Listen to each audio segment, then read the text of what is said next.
आज भारत का मीडिया क्या कर रहा है? सवालों को दबाकर एजेंडा दलाली पत्रकारिता के नाम पर चाटुकारिता कर रहा है। पहले ये होता था कि लोग झूठ बोलते थे और जो टीवी चैनल अखबार मीडिया होते थे वो सच ढूंढ कर लाते थे। नेता किसी ने झूठ बोल दिया तो वो सच ढूंढ बोल रहा है। और आज ऐसा है कि मीडिया सारा झूठ बोलता है और हमारे लोग सोशल मीडिया पर ढूंढ ढूंढ के लाते हैं कि देखिए आप झूठ बोलना आपका जो दावा है ये झूठा है।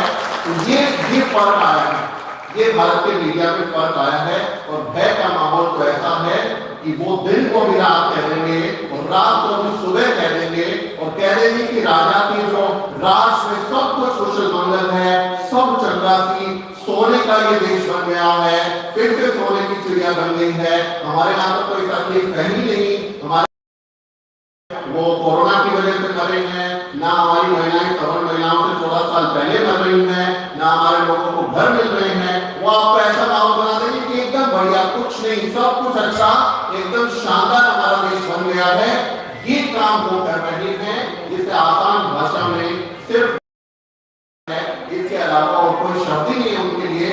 सारे के सारे दलाल पत्रकार बैठे हैं, सुधीर चौधरी, रजत शर्मा, ये तमाम लोग, बबीता लियाकत, अंजना, मोदी जो कश्यप है लेकिन मोदी बोल देती हैं, ये लोग क्या कर रहे हैं? हमारे देश में कितनी नफरत भड़का रहे हैं, कितना खराब माहौल बना रहे हैं कि आज दलित पिछड़े आदिवासियों को किसी तरह से लिंचिंग कर दी जाती है। कितनी खबरें हमारे लोगों की आई है जहां हमारे लोगों को लिंच करके मार डाला गया। मुस्लिम समाज के लिए, पसमानदा समाज के लिए इतना नफरत का माहौल बनाया है कि कभी सड़क पर उनको पीट दिया जाता है, कभी चलती ट्रेन में उनकी हत्या कर दी जाती है, कभी कोरोना के नाम पर उनसे दुश्मनी निकाली जाती है। कितना भय का माहौल इस मीडिया ने बनाया है। नजरअंदाज करने की जरूरत नहीं बल्कि उसको घेरने की जरूरत है। हमें उसको पकड़ के पूछना चाहिए कि ऐसा कर क्यों रहे हो। मुझे हैरानी होती है कि भारत के, हमारा इतना बड़ा देश है, इतने सारे मसले हैं, इतने आंदोलन होते हैं, तब ये इतना बड़ा आंदोलन नोएडा के सेक्टर 16 फिल्म सिटी में क्यों? सारे टीवी चैनलों की स्टूडियो है।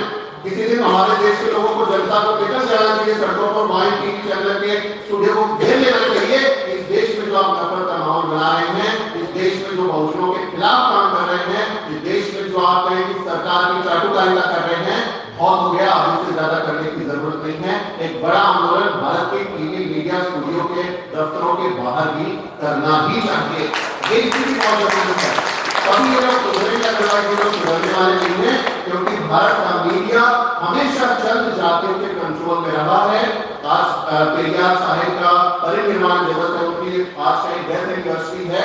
पेरियार साहेब ने अपने जिंदगी में दर्जनों अखबार निकाले हैं, दर्जनों उनकी मैगजीन से लिए, इतने शानदार उन्होंने काम किया है। पूरी आरातों में, रिपोर्ट में तमाम अखबार निकाल के अपने पैसे से, एक अखबार निकालने में बंद हो जाता था, मैगजीन निकालने में बंद हो जाता था, जेल चले जाते थे, और लेकिन अपना काम करते रहते थे।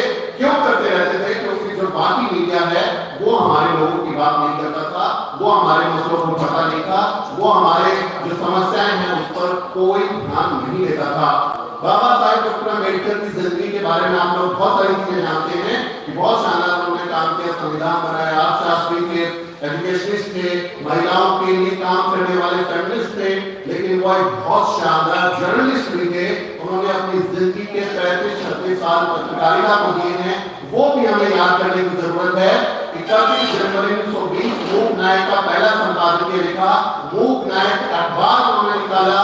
छत्रपति शिवाजी महाराज ने आर्थिक मदद की, जिसकी वजह से मूक नायक छप आया, और पहले ही संपादकीय में बाबा साहब डॉक्टर अम्बेडकर क्या लिखते हैं? भारत का मीडिया चंद जातियों का हित साधने का काम करने वाला है और ये बहुजन समाज की हकमारी करने वाला है। कभी कभी हमारे खिलाफ नुकसान होता है, इसलिए वंचितों का अपना मीडिया होना चाहिए। ये बाबा साहब अपने पहले आपको संपादकीय में लिखते हैं, मूक नायक का संपादकीय पढ़िए, आपको समझ आएगा। उसके बाद जनता, वैश्विक भारत, समता, प्रबुद्ध भारत, बाबा साहब के कहें कि उनके महापरिनिर्वाण से चंद दिनों पहले वो प्रबुद्ध भारत को शुरू करते हैं 1956 में, और कल्पना करते हैं कि अखबार के तौर पर प्रबुद्ध भारत जो काम करेगा वो हमारे लोगों को एनलाइटन करने का काम करेगा, उनकी आवाज बनेगा और हम अपना सशक्त